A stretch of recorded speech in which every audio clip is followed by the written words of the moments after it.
जय गुरु जी संगत जी गुरु जी की डिवाइन कॉल सत्संग प्लेटफॉर्म में आप सभी गुरु परिवार का हार्दिक स्वागत है। शुक्राना गुरु जी महाराज का कि उन्होंने ये सेवा मुझे बख्शी कि मैं आप सभी गुरु परिवार के समीप आके गुरु जी के कल्याण महिमा अनुभव का वर्णन कर पा रही हूँ। अनंतम शुक्राना मेरे गुरु जी महाराज का। संगत जी, आज का जो सत्संग मैं आप सभी के साथ शेयर कर रही हूँ ओशा आंटी का है। बहुत ही प्यारा सत्संग है, ब्लेसिंगफुल सत्संग है। सभी गुरु परिवार से हाथ जोड़ के विनती है, सत्संग को अंत तक सुने, ध्यान से सुने, पूरा सुने। सत्संग को जब आप ध्यान से सुनते हैं तो गुरु जी की अपार ब्लेसिंग्स प्राप्त होती है। ये मैं हर सत्संग में रिक्वेस्ट करती हूँ।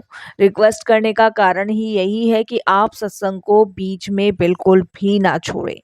सत्संग ही एक ऐसा माध्यम है जो न जाने हमारे कितने सारे दुख, दर्द, तकलीफ, कष्ट, रोगों से हमें मुक्ति दिलवाता है, कितने हमारे मन में चल रहे सवालों के आंसर्स देता है, और सबसे बड़ी बात है कि कितनी ब्लेसिंग्स गुरु जी से हमें प्राप्त होती है। तो सत्संग को अंत तक सुने, ध्यान से सुने, पूरा सुने, बीच में बिल्कुल भी ना छोड़ें। जब गुरु जी महाराज अपनी फिजिकल फॉर्म में थे तब भी वो यही चीज कहते थे, सत्संग सुनने वाले का कल्याण और सत्संग करने वाले का भी कल्याण, दोनों का ही कल्याण होता है। तो संगत जी, क्यों ना हम गुरु जी की प्रॉपर ब्लेसिंग्स प्राप्त करें, बीच में सत्संग को बिल्कुल भी ना छोड़ें। सत्संग का मतलब ही सत्य का संग है, और जिसे सत्संग मिल जाए वो अपने आप में बहुत भाग्यशाली है। संगत जी, अगर आप भी अपने सत्संग अनुभव हम सभी के साथ शेयर करना चाहते हैं तो हिंदी में साफ राइटिंग में अपना सत्संग लिखकर हमारी जीमेल आईडी पर सेंड कर सकते हैं, ताकि आपके द्वारा सुनाए गए सत्संग से जो गुरु जी महाराज की नई जुड़ने वाली संगत है उन्हें गुरु जी के कल्याण, महिमा, अनुभव के बारे में ज़्यादा से ज़्यादा पता चले। और अगर आपको सत्संग पसंद आए तो आप इसको लाइक कीजिए, सब्सक्राइब कीजिए, ज़्यादा से ज़्यादा संगत में शेयर कीजिएगा। बेल आइकन दबाना बिल्कुल ना भूलिएगा। जब भी कोई लेटेस्ट सत्संग आएगा उसका नोटिफिकेशन सबसे पहले आपके पास आएगा। तो चलिए संगत जी, चलते हैं गुरु जी महाराज के सत्संग की ओर। सत्संग शुरू करने से पहले करते हैं गुरु जी का मंत्र जाप। ओम नमः शिवाय, शिव जी सदा सहाय। ओम नमः शिवाय, गुरु जी सदा सहाय। जय गुरु जी। संगत जी, गुरु जी का मैं कोटि दान शुक्राना करती हूँ कि उन्होंने मुझे और मेरी फैमिली को अपने से जोड़ा। इसके लिए गुरु जी का लख लख बार शुक्राना करती हूँ। संगत जी, हम जान के भी नहीं जान पाते कि गुरु जी हम संगतों के लिए कितनी ब्लेसिंग्स देते हैं, कितना हमारा कल्याण करते हैं, कितने दुख, दर्द, परेशानियों से हमें मुक्त करते हैं, हम जान के भी नहीं जान पाएंगे। संगत जी, जो गुरु जी हमारे लिए करते हैं वो शायद इस जगत में कोई भी हमारे लिए ना करे। इसके लिए मैं गुरु जी का बहुत बहुत शुक्राना करती हूँ। संगत जी, ये सत्संग मेरी बेटी का है, और सत्संग शेयर करने में मेरे से कोई भी गलती हो, भूल हो, मुझे क्षमा कीजिएगा। और गुरु जी से भी मैं यही प्रार्थना करूँगी कि गुरुपा अपनी बेटी को माफ़ कीजिएगा सत्संग शेयर करने में अगर कोई भी भूल चूक होती है तो। संगत जी, मेरी बेटी 5.5 साल की थी, और संगत जी जब वो 5.5 साल की थी तब डॉक्टरों ने उसको कैंसर घोषित कर दिया था। उसका सारा ट्रीटमेंट सर गंगाराम हॉस्पिटल से चल रहा था। संगत जी, इतना महंगा महंगा ट्रीटमेंट चल रहा था, और आप यकीन नहीं मानोगे कि उसके जो मेडिसिन्स होती थी वो 1-1, 1.5-1.5 लाख रुपए की मेडिसिन्स होती थी जो कि यूएसए से आती थी। उस समय संगत जी मैं उस परेशानी के दौर से गुजर रही थी कि मैं आपको बता नहीं सकती, क्योंकि 5.5 साल के बच्चे को कैंसर घोषित होना, एक माँ के तो पैरों के नीचे से ज़मीन ही खिसक जाना था। संगत जी, उस टाइम मैं और मेरे बच्चा इस दर्द में था, इस पीड़ा में था कि मैं आपको बता नहीं सकती। कम से कम संगत जी महीने महीने, 1.5 महीने हमें हॉस्पिटल में रहना पड़ता था। इसके कारण संगत जी उसके जितने भी बाल थे वो जा चुके थे, उसे कानों से सुनना बंद हो गया था। वो बच्चा इतना रोता था, इतना दर्द में रहता था, इतनी पीड़ा में रहता था कि मैं आपको बता नहीं सकती। और संगत जी, इंजेक्शन लग लग के उसका पूरा शरीर छिद चुका था। इंजेक्शनों की वजह से संगत जी वो बहुत रोती थी, बहुत ज़्यादा रोती थी। उसकी ये तकलीफ़ मुझसे देखी नहीं जाती थी।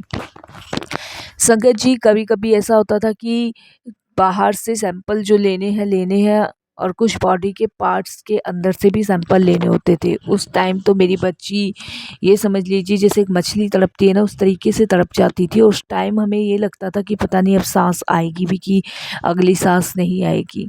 वो पल इतना संगत जी हमारे लिए टफ था कि मैं बता नहीं सकती। महीने महीने 2-2 महीने हम हॉस्पिटल में रहते थे। और उसके बाद संगत जी कभी 15 दिन, कभी 20 दिन, सुनना बंद हो चुका था, बाल बिल्कुल झड़ चुके थे। और संगत जी डॉक्टरों का कहना था कि इस कैंसर का कोई भी इलाज नहीं है। जब तक मेडिसिन्स इसकी बॉडी पे वर्क कर रही है तब तक ठीक है, और जब मेडिसिन बॉडी पे वर्क करना छोड़ देगी तो हम कुछ नहीं कह सकते। तो संगत जी हर पल डर के साए में मैं रहती थी। और खैर 5.5 साल का बच्चा है जिसने सुनना बंद कर दिया हो, उस वो से कुछ समझ क्या आएगा। वो तो वैसे ही अपने दर्द और पीड़ा में जी रहा है। वो लाइफ का बहुत ज़्यादा संगत जी दर्दनाक हिस्सा रहा है मेरा। अगर गुरुजी ने नहीं संभाला होता, गुरुजी ने नहीं पकड़ा होता, अपने दरबार नहीं बुलाया होता, तो संगत जी पता नहीं आज क्या होता। मुझे खुद भी नहीं पता। संगत जी मेडिसिन्स इतनी महंगी महंगी थी, दवाइयाँ इतनी महंगी महंगी थी कि सास ससुर ने सबने हाथ खड़े कर दिए थे। और जो हस्बैंड थे वो संगत जी पीते खाते और पड़े रहते। इवन तक संगत जी जो दवाइयों के लिए पैसे होते थे उसे भी चुरा चुरा के ले जाके गलत काम करते थे। ये समझ लीजिए बहुत परेशानी का समय वो कट रहा था। संगत जी जब हॉस्पिटल में रहती थी तो हस्बैंड पी के पड़े रहते थे, तो खुद डॉक्टर भी इस चीज़ को कहते थे कि इनका जब यहाँ कोई काम नहीं है तो इनको यहाँ क्यों लाते हो। बट मजबूरी ये थी संगत जी की, रात पे रात अगर तबीयत ख़राब हो गई तो मैं किसके साथ जाऊंगी, किसको लेके जाऊंगी। इसलिए संगत जी मैंने अपने हस्बैंड को अपने साथ रख रखा था। लेकिन संगत जी उनका काम यही था कि कोई भी पैसे लेने और चोरी करके संगत जी शराब पी लेनी और पी के पड़े रहना पूरे पूरे दिन, घर का सामान चोरी करके बेच देना, उनसे शराब ले लेनी। संगत जी ये समझ लीजिए ज़िंदगी नरक हो चुकी थी। बेटा था, बेटा पढ़ने वाला था, उसकी पढ़ाई पे कोई गौर नहीं दे रहा था, ध्यान नहीं दे रहा था। और उसके बाद संगत जी बेटे का मैंने ट्यूशन लगवा दिया था। उस टाइम हम लोग सास ससुर के साथ रह रहे थे। बट संगत जी जब सास ससुरों ने दवाई के पैसे देने से बंद कर दिया, मना कर दिया, क्योंकि मेरे जो ससुर थे वो गवर्नमेंट जॉब में थे, रिटायर थे, उन लोगों ने इलाज के पैसे देने के लिए मना कर दिया। तो उस टाइम संगत जी मेरा भाई मुझे दिल्ली ले आया रसूरी गार्डन में। यहाँ पे उसने मुझे एक रेंट पे कमरा दिलवाया और उसने कहा कि मुझे जो भी करना पड़ेगा मैं वही करूँगा, कोई प्रॉपर्टी सेल करनी पड़ेगी वो करूँगा, लेकिन मैं ट्रीटमेंट करवाऊँगा। मैं, मेरे बच्चे और मेरे हस्बैंड संगत जी मेरे भाई के साथ आ गए। यहाँ कमरा भी दिलवाया, लेकिन मेरे पति में तो कोई सुधार नहीं था। लेकिन मेरा भाई जो है उसके 1 साल बाद गुजर गया। वो टाइम हमारी लाइफ में और ज़्यादा संगत जी परेशानी वाला क्रिएट हुआ। उसके बाद संगत जी मम्मी से पैसे लेती थी, और मम्मी से जो पैसे लेती थी उन पैसों से भी वो दारू पीते थे, और संगत जी उनको भी चुरा के ले जाते थे। मैं बता नहीं सकती संगत जी कि कितना उस समय मैं परेशानी के दौर से गुजर रही थी।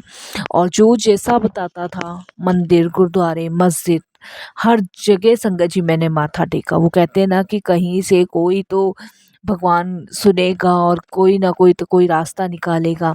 मैं भगवान से बस यही अरदास करती थी कि भगवान अब तो हम तीनों को उठा ले, क्योंकि हम तीनों में से अगर एक भी बच गया तो उसकी देखभाल के लिए कोई भी नहीं होगा। बेटा था संगत जी, बेटा इस कदर सारी चीज़ों को देखते देखते परेशान हो चुका था कि उसको लगता था कि पता नहीं क्या लाइफ में चल रहा है, क्योंकि संगत जी कोई ध्यान देने वाला नहीं था। महीने महीने भर मैं संगत जी हॉस्पिटल रहती थी, बेटी एडमिट रहती थी, और इस कदर उसकी बुरी हालत रहती थी कि मैं आपको बता नहीं सकती। बस एक कोशिश रहती थी कि शायद बच जाए। संगत जी कैंसर की वजह से उसको बहुत तकलीफ़ झेलनी पड़ती थी, और संगत जी जो मेडिसिन्स आती थी वो इतनी महंगी मेडिसिन्स आती थी, उस मेडिसिन्स के खाने से संगत जी उसकी बॉडी में बहुत ज़्यादा इफ़ेक्ट होता था।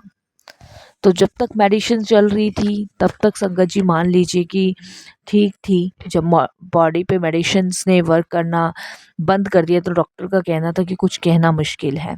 तो वो लाइफ का सबसे ज़्यादा संगत जी टफ पार्ट था हमारी।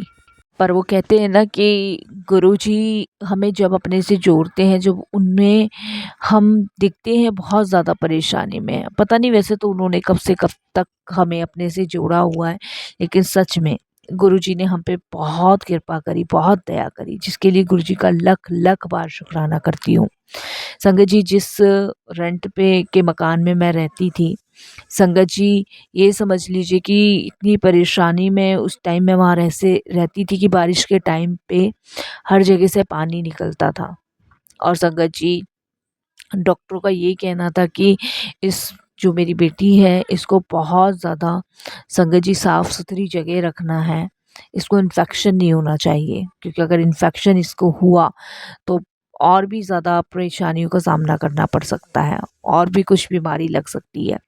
इसलिए संगत जी मैं 15-20 दिन के लिए अपनी मम्मी के घर भी रहती थी, वहाँ से ट्रीटमेंट करवाती थी। बट कब तक, और कब तक संगत जी मैं मम्मी से भी पैसे मांगूंगी, क्योंकि भाई कमाने वाला था, वो भी जा चुका था, और मम्मी जैसे तैसे अपना खर्चा चलाई थी, लेकिन फिर भी वो मेरी बहुत हेल्प करती थी, बहुत हेल्प। उसके बाद संगत जी मेरे आस पड़ोस के लोग अक्सर मुझे कहते थे कि तुम मंदिर होकर आओ, वहाँ माथा टेक कर आओ, गुरुजी सब सही कर देंगे। बट संगत जी मैं लोगों को कहती थी कितना मैं मंदिर जाऊं, 3 साल से मैं कर क्या रही हूँ, 3 साल से संगत जी मैं यही तो कर रही थी, कभी सुखमनी जी का पाठ, कभी जपजी साहिब जी का पाठ, कभी कुछ कभी कुछ, कभी कहीं मत्था टेक, कभी कहीं मत्था टेक। 3 साल से मैं क्या कर रही थी, 3 साल से संगत जी मैं यही तो कर रही थी। तो मैं उन लोगों को बस यही कहती थी कि अब जब गुरुजी ने बुलाना होगा तो वो अपने आप बुला लेंगे। मैं यही कह के संगत जी टाल देती थी, क्योंकि सुबह से शाम तक संगत जी मैं पूजा पाठ ही तो करती थी, बेटी को देखती थी, हॉस्पिटल में एडमिट रहती थी, बस यही काम था। सुबह से शाम तक सिर्फ अरदासें पाठ करना, चाहे मैं कितनी भी थकी हुई क्यों ना हो, चाहे मैं हॉस्पिटल से कितनी भी थक कर क्यों ना आई हूँ, पर मैं अपना पाठ करके सोती थी, क्योंकि मन में एक डर लगा रहता था कि अगर पाठ नहीं करूँगी तो कुछ हो ना जाए, कुछ गलत ना हो जाए। इसीलिए संगत जी मैं पाठ करके ही सोती थी। और संगत जी उस टाइम ये समझ लीजिए कि जब वो कहते हैं ना संगत जी, जब इंसान का सबसे बुरा दौर, सबसे बुरा वक्त चल रहा होता है, तो उस समय सिर्फ वो परमात्मा से मृत्यु मांगता है। तो मैं भी वही अक्सर मांगती थी, क्योंकि संगत जी कुछ भी नहीं था हमारे पास, कुछ भी, जिसे कहते हैं ना संगत जी। और मेरा मानना ये है कि वो हमारे सबसे बुरे कर्म थे, गुरु जी को हम पे दया आ गई। सब ये कहते हैं ना कि हम बड़े भाग्यशाली हैं, हमें रब मिल गया, हमें गुरुजी मिल गए, सब कुछ मिल गया। बट मैं कहती हूँ संगत जी कि हमारे कर्म इतने खराब थे कि गुरुजी को हम पे दया आ गई, क्योंकि संगत जी हमने इतने अच्छे कर्म नहीं किए थे कि हमें ईश्वर अपना ले, लेकिन गुरुजी को हम पे दया आई और उन्होंने हमें अपने गले से लगाया। संगत जी बस 3 साल ऐसे ही कटे, और चौथी साल गुरुजी का बुलावा आया। और गुरुजी का बुलावा कैसे आया संगत जी, ये भी गुरुजी की प्लानिंग होती है, क्योंकि संगत जी मैं तो यही टालती रहती थी कि जब गुरुजी को बुलाना होगा तब बुला लेंगे, क्योंकि संगत जी मैंने बताया ना कि विश्वास बहुत था, बट पूरे दिन ही तो पूजा पाठ करती थी, वहां भी माथा टेक के क्या हो जाना है, यही मन में विचार रहता था। तो संगत जी बस हमारे पड़ोस में ही एक आंटी हैं, जिनके घर गुरुजी का सत्संग था और जिन्होंने गुरुजी के बारे में मुझे बताया था। तो उन्होंने मुझे कहा कि चल कोई बात नहीं, गुरुजी के दरबार अभी नहीं जाना हो रहा, गुरुजी तुझे अभी नहीं बुला रहे, तो हमारे घर में गुरुजी का सत्संग है, तू यहाँ पे आ जा और अपनी गुड़िया को भी ले आइयो, यहाँ पे लंगर कर, और यहाँ पे मैं गुरुजी की ब्लेसिंग्स भी दूंगी। तो संगत जी मैंने कहा ठीक है, पड़ोस में ही है। और उस दिन संगत जी 2 दिन पहले ही हम हॉस्पिटल से आए थे। बेटी सुन नहीं पाती थी, बाल उसके जा चुके थे, सारा शरीर संगत जी गोदा पड़ा था, नीला पड़ा हुआ था।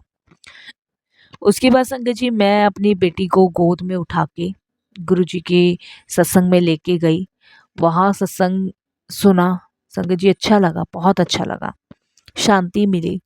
और उसके बाद संगत जी लंगर हुआ। लंगर होने के बाद मैंने, बेटी मेरी गोद में ही थी, और मैंने जैसे तैसे उसे 2 बाइट संगत जी लंगर की खिलाई, क्योंकि खाया उससे जाता नहीं था संगत जी, मन ही नहीं करता था, अंदर से उसकी आत्मा ही नहीं करती थी। उसके बाद संगत जी उन्होंने मुझे एक लॉकेट स्वरूप दिया और उसे गले में डालने को कहा। वो मैंने उसके गले में डाला। और संगत जी वहाँ सत्संग में एक आंटी एक सत्संग शेयर कर रही थी और सत्संग में वो बता रही थी कि इस साल जो भी गुरुजी के दरबार जाएगा गुरुजी उसको बहुत ब्लेस करेंगे, उसके सारे दुख दर्द कष्ट सब कुछ ख़त्म कर देंगे, गुरुजी की अपार ब्लेसिंग्स प्राप्त होगी। ये गुरुजी का मैसेज आया है। तो यहाँ गुरुजी ने दिमाग में एक थॉट डाला मेरे। तो मैंने कहा ऐसा भी कुछ है। तो मैंने मन बना लिया कि मैं इस साल गुरुजी के पास जाऊंगी। एकदम से डाल दिया गुरुजी ने। उसके बाद संगत जी मैंने गुरुजी को कहना शुरू किया कि गुरुजी आप मुझे अपने दरबार बुला लो, गुरुजी आप मुझे अपने दरबार बुला लो। संगत जी बस मैं यही कहती जा रही थी। और जिस दिन संगत जी मेरी बेटी लंगर करके आई थी, सत्संग में से आई थी, उससे नेक्स्ट डे उसकी तबीयत बहुत ज़्यादा ख़राब हो गई, बहुत ही ज़्यादा। उसके पॉटी के ज़रिए, जहाँ से पॉटी होती है संगत जी, उससे ब्लड आना शुरू हुआ। मैं घबरा गई, परेशान हो गई और संगत जी मैं डॉक्टर को दिखाने गई तो डॉक्टर ने इमरजेंटली उसको एडमिट कर दिया। एडमिट करने के बाद संगत जी हमें ये नहीं पता था कि गुरुजी पॉटी के रास्ते ही उसका कैंसर ख़त्म कर रहे हैं। संगत जी उसको एडमिट किया गया। एडमिट करने के बाद संगत जी 15-20 दिन फिर हॉस्पिटल में रही। पॉटी में से ब्लड आ रहा था और संगत जी जब पॉटी में से उसके ब्लड आना शुरू हुआ तब संगत जी मैं हॉस्पिटल में सिर्फ गुरुजी को यही कहती थी कि गुरुजी बस एक बार बुला लो। और वो मौका गुरुजी ने दिया। वो मौका गुरुजी ने ऐसे दिया संगत जी 15 दिन मेरी बेटी हॉस्पिटल में रही और अचानक से नेक्स्ट डे एक डॉक्टर आते हैं और वो छुट्टी कर देते हैं और वो कहते हैं कि मेडिसिन्स मैं कुछ लिख रहा हूँ, इसको घर पे ही देना और धीरे धीरे ये ठीक होना शुरू हो जाएगी। तो संगत जी मेरी बेटी का कैंसर का टेस्ट होता था हर 3 मंथ्स बाद। 3 मंथ के बाद उसका कैंसर का टेस्ट होता था। तो उस समय मैं बहुत घबराती थी संगत जी, इसलिए टेस्ट होने से पहले और टेस्ट होने के बाद कि टेस्ट में रिपोर्ट में आएगा क्या और रिपोर्ट कैसी निकलेगी। तो उस टाइम पे मेरी हालत ऐसी होती थी संगत जी कि ना मैं जीने में ना मैं मरने में, मेरे गले से रोटी भी नीचे नहीं जाती थी, इतनी टेंशन में थी मैं। उसके बाद संगत जी गुरुजी का बुलावा आया, गुरुजी के दरबार में वहाँ गई और वहाँ जाके अच्छा लगा। मैंने माथा टेका। माथा टेक के संगत जी मैंने गुरुजी के सामने कहा कि गुरुजी यहाँ पे कहते कि मांगो मत, सिर्फ आपको मानो। बट गुरुजी मेरे पास तो कुछ भी नहीं है, मैं क्या क्या मांगूंगी आपसे। मैं अपने सारे दुखों की पोटली आपके चरणों में रखती हूँ, अब आप देख लो आपको क्या करना है क्या नहीं करना है। संगत जी इस तरीके से मैं गुरु जी को कहती हूँ और वापस आ जाती हूँ। उसके बाद संगत जी मेरी बेटी की फिर से एकदम से तबीयत बहुत ज़्यादा ख़राब होती है। फिर संगत जी मेरी बेटी को हॉस्पिटल एडमिट करना होता है और हॉस्पिटल एडमिट करने के बाद संगत जी डॉक्टर्स उसको फिर से मेडिसिन्स देनी शुरू करते हैं और फिर छुट्टी होके संगत जी वापस घर आ जाती है। धीरे धीरे ऐसे ही चलता रहता है। बट संगत जी उस समय मेरी बेटी की बहुत ज़्यादा तबीयत ख़राब होती है। लेकिन संगत जी जब फर्स्ट टाइम गुरुजी का स्वरूप मैं अपने घर में लेकर आई तब सबसे पहले गुरुजी महाराज ने मेरे हस्बैंड को मेरी लाइफ से दूर किया, सबसे पहले। और गुरुजी ने मुझे ये एहसास दिलाया कि अब मैं हूँ, चिंता करने की कोई भी ज़रूरत नहीं है। संगत जी जिस इंसान को हम धक्के मार के बाहर निकाल देते थे वो वापस आ जाता था, वो गुरुजी के एक बार निकालने पर कभी लौट के नहीं आया। आज इतना टाइम हो गया, अब तक मुझे मेरे हस्बैंड का नहीं पता कहाँ है कहाँ नहीं है। मुझे खुद भी नहीं पता क्योंकि उनके खुद के पेरेंट्स भी नहीं रखते थे। क्योंकि मैंने बताया संगत जी चोरी चकारी गंदे काम, ड्रिंक करना, पैसे चुरा के ले जाना, यही सब करते थे। उसके बाद संगत जी गुरुजी ने हमारी लाइफ ऐसे बदली कि हम अपने आप को भी नहीं पहचान पाए। संगत जी बीच में मेरी बेटी की तबीयत बहुत ज़्यादा ख़राब हुई और ख़राब होने के बाद संगत जी उसको हॉस्पिटल एडमिट करना पड़ा। और संगत जी उस टाइम पे मैं गुरुजी का लंगर प्रसाद उसको खिला रही थी और कंटिन्यू अगर मैं बड़े मंदिर नहीं जा पाती थी तो संगत जी जहाँ रजौरी गार्डन में गुरुजी महाराज का सत्संग होता था वहाँ मुझे जाना ही जाना है, अपनी बेटी को लेके जाना ही जाना है। तो संगत जी मैंने एडमिट करवाया अपनी बेटी को। तो एक आंटी थी जो गुरुजी का लंगर प्रसाद मेरी बेटी को लाकर देते थे। तो उस दिन संगत जी क्या हुआ, जिस दिन हॉस्पिटल में थे 10:30 हो गए, 11 हो गए, बट गुरुजी का लंगर प्रसाद उस दिन नहीं आया। तो मैं मेरी बेटी से बोलती हूँ कि कोई बात नहीं, आज शायद किसी का इधर को आना नहीं हुआ होगा इसलिए लंगर प्रसाद नहीं आया है, जो हॉस्पिटल में खाना आया वो तू खा ले। तो मेरी बेटी सुन नहीं सकती थी, लेकिन फिर भी मैंने उससे बेमन संगत जी उसको चावल खिलाने शुरू किए। तो इतने में संगत जी एक अंकल आते हैं और अंकल आके मेरी बेटी को कहते हैं, संगत जी वो झाड़ू मारने वाले थे और मेरी बेटी को एकदम से कहते हैं कि क्या हुआ है गुड़िया को। तो मैं उनको सारी चीज़ें बताती हूँ, तो वो कहते हैं कि कोई बात नहीं, ठीक हो जाएगी और अब ठीक होके ये वापस कभी अस्पताल मत आना बेटा। इस तरीके से वो मेरी बेटी को कहते हैं। मेरी बेटी सुन तो पाती ही नहीं थी, बट मैंने कहा हाँ जी। और वो मुझे कहते हैं कि बेटा कोई भी चीज़ की ज़रूरत हो तुम मुझे बताना। लेकिन संगत जी सर गंगाराम हॉस्पिटल में जितने भी मतलब कर्मचारी थे वो बाहर नहीं जाते थे क्योंकि ड्यूटी के टाइम पे। बट वो अंकल मुझे ये कहते हैं तो मुझे थोड़ा-सा शांति और सुकून सा मिलता है कि चलो अगर यहाँ रहना पड़ा तो कोई भी मतलब ज़रूरत का सामान मैं इनसे कह के मँगवा लिया करूँगी।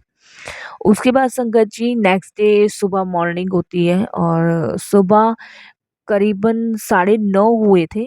अभी डॉक्टर्स का आने का टाइम भी नहीं हुआ था। इतने में संगत जी सिस्टर वग़ैरह मेरे पास आती हैं और कहती हैं कि आपकी मतलब छुट्टी हो गई है, डिस्चार्ज हो गए हो, आप जा सकते हो। तो मैं कहती हूँ डिस्चार्ज हो गए हैं, छुट्टी हो गए हैं। बट संगत जी वो कहते हैं ना उस टाइम हमारा दिमाग नहीं चलता है क्योंकि एक दिन पहले गुरुजी आए थे और मेरी बेटी को ब्लेस करके गए थे, वो दिमाग नहीं चला मेरा। और मैं ये सोचती हूँ कि डॉक्टर तो अभी आए नहीं है, छुट्टी कैसे हो सकती है। और अभी तो उसका ट्रीटमेंट चल रहा है, लेकिन ठीक है डॉक्टर्स ने नर्स ने कहा कि डॉक्टर्स ने कहा है तो ठीक है। संगत जी डिस्चार्ज करके मैं घर ले आई। मेरी जो बेटी की मेडिसिन्स थी वो चल ही रही थी। तो संगत जी 3 मंथ्स बाद उसका टेस्ट होना था। 3 महीने के बाद संगत जी इधर मैं गुरुजी का लंगर प्रसाद उसको खिला ही रही थी, मेडिसिन्स खिला रही थी। और उसके बाद संगत जी 3 महीने बाद मेरी बेटी का टेस्ट होता है और टेस्ट की जब रिपोर्ट आती है तो संगत जी 0.5 कैंसर था बस। और संगत जी कैंसर रिमूव हो गया, कैसे रिमूव हुआ ये मुझे नहीं पता, ये गुरुजी जाने।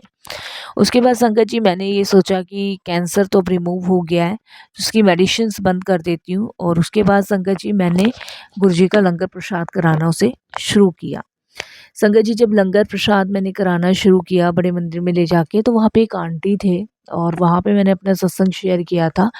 तो उन्होंने मुझे यही कहा कि आप जो है मेडिसिन बंद मत करो, गुरुजी कहते हैं डॉक्टर अपना काम करेगा, वो अपना काम करेंगे, तो आप उसकी मेडिसिन चालू रखो।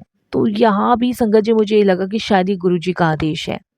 तो मैंने अपनी बेटी की मेडिसिन शुरू करी और धीरे-धीरे गुरुजी ने वो मेडिसिन उसकी बंद करवा दी, उसकी दवाइयाँ भी बंद करवा दी। आज इतना टाइम हो गया संगत जी मैंने उसका टेस्ट बिल्कुल भी नहीं करवाया और ना ही संगत जी कोई मेडिसिन दे रही हूँ। वो बिल्कुल गुरुजी की कृपा से ठीक है। गुरुजी ने मेरी बेटी को ठीक कर दिया था, बिल्कुल ठीक कर दिया था।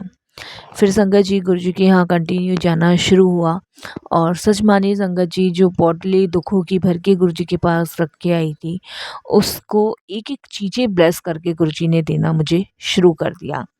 बीच में संगत जी मेरी बेटी को टाइफाइड भी हुआ था और गुरुजी की ऐसी कृपा रही कि घर में ही मेडिसिन दे के वो ठीक हुई और उसको हॉस्पिटल नहीं जाने पड़ा। वो कहते हैं ना संगत जी कि गुरुजी ने एक बार अगर कह दिया तो वो पत्थर की लकीर है। उन्होंने मेरी बेटी को हॉस्पिटल एडमिट होने ही नहीं दिया।